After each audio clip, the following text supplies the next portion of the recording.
لەگەڵ دەنگۆی دانانی پرۆژەی ڕووناکی یان کارەبای 24 کاتژمێری بۆ قەزای چەمچەماڵ و ناحیەکانی دەوروبەری کاردانەوەی جیاواز دروست بووە. هاوڵاتیان بەشێکیان پرۆژەکە ڕەت دەکەنەوە و بەشێکیان پێیان باشە بۆ مەرجەی نرخەکەی کەم بکرێتەوە بۆ پێی چەمچەماڵ غازی سروشتی بۆ بەرهەمێنانی کارەبا و وێزگەی کارەبایی تێدایە. دیارە هیچ کەسێک هیچ هاوڵاتیش ئەم نیشتیمانە دژیەوە نییە کارەبای 24 کاتژمێر بێت مافی سەرەتایی هەموو هاوڵاتیانە مافێکەکەوە ئەمە مافە ئەمە ئەوە نییە تۆ بیکێ ببنێت بەسەر خەڵکی کوردستانەوە. خەڵکی کوردستان خەڵکیشی بەژمێنێتە بەتابەتی خەڵکی ئەم سنوورەی ئێمە خەسوکاری شەی دووەن فعالە ئێمە کێشەمان لەگەڵ نرخی کارەباکە هەیە. نرخی کارەباکە کە ئێستا 18 دینارە بۆ بەبێ بە 72 دینار بۆ یەک وحدە تا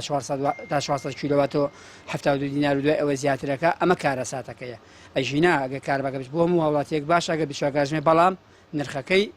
زۆرە بێ نرخەکەی حکوومەت ئێرەم لە نرخەکەی داشکانی بۆ بکات لایەن یەکەم کاکەجانە حکوومەت عێراق گراوسێمانەوەدانێ 500 دینارە کاکە تۆ بیگەوە 20 دینار ناڵێن هەریش مەگەیجمەکە هەر زیادەکەی 5 دینار زیاتر بەگە لە حکوومەت. ئەم مەسلەی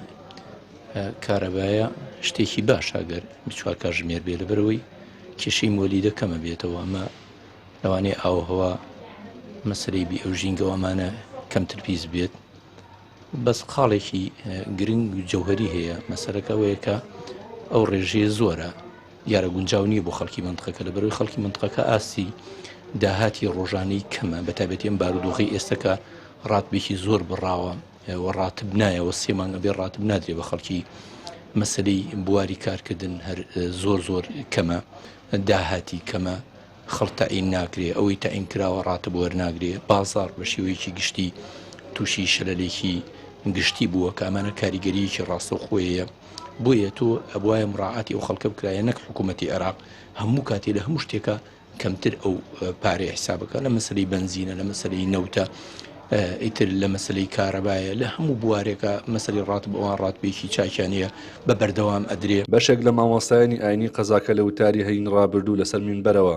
داواکار بوون پرۆژەکە بۆ شێوازەی باز دەکرێت نەهێنرێتە قەزاکە و داواکار بوون خەڵکیش هەڵوێستیان هەبێت. بەڕاستی ئێمە وەکو شاری چەمچەماڵ و دەوروبەری وەکو چینێک لە چین و توێژەکانی کۆمەلگا وەکو مامۆستایانی ئاینی وەکو هاوڵاتیەکی ئەم شارە بەگومانین لە سیستەمی ئەم پرۆژەی بەناو ڕووناکیەی کە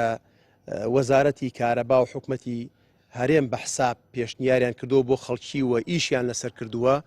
و قەنەعەتمان وایە بەڕاستی ئەوەی کە لی ئەخوێنرێتەوە ئەمە لە زەرری هاوڵاتیانە حەقی خۆیەتی ئەمە لە هەموو منتیقێک و لە هەموو دنیاە کەوا بووە ئەو شوێنانەی کەوا خاوەنی شتی خوارسکین کە خوای پەروەردگار پێی بەخشیون بەڕاستی ئەبێ ئیستیسنای تیابێ لەگەڵ لە چاو شارەکان و شوێنەکانی ترا یعنی معقول نییە تۆ نەوت و غاز لێرەوە بگەێنیتە ئەوروپا خزمەت گوزارێ سەرەتایەکان بۆ ناوچەو بۆ منتیقەکەی دابین نەکەی. گەرچی پێیان بە دوواداچوونی کرد بۆ گەشتنی پرۆژەکە بە چەمچەماڵ بەڕێوەری کارەبای چەمچەماڵ ڕایگەاند تا ئێستا هیچ نووسراوێکی فەرمین بۆ دەستپێکردن و گۆڕینی سیستەمی کارەبا بۆ پرۆژەی ڕووناکی نەهاتووە بەڵامە پێی نووسراوی وەزارەتی کارەبا دەبێت پرۆژەکە لە سەرجەم شار و ناوچەکان جێبەجێ بکرێت. ڕەبین محەممەد کەناڵی پەیام چەمچەماڵ.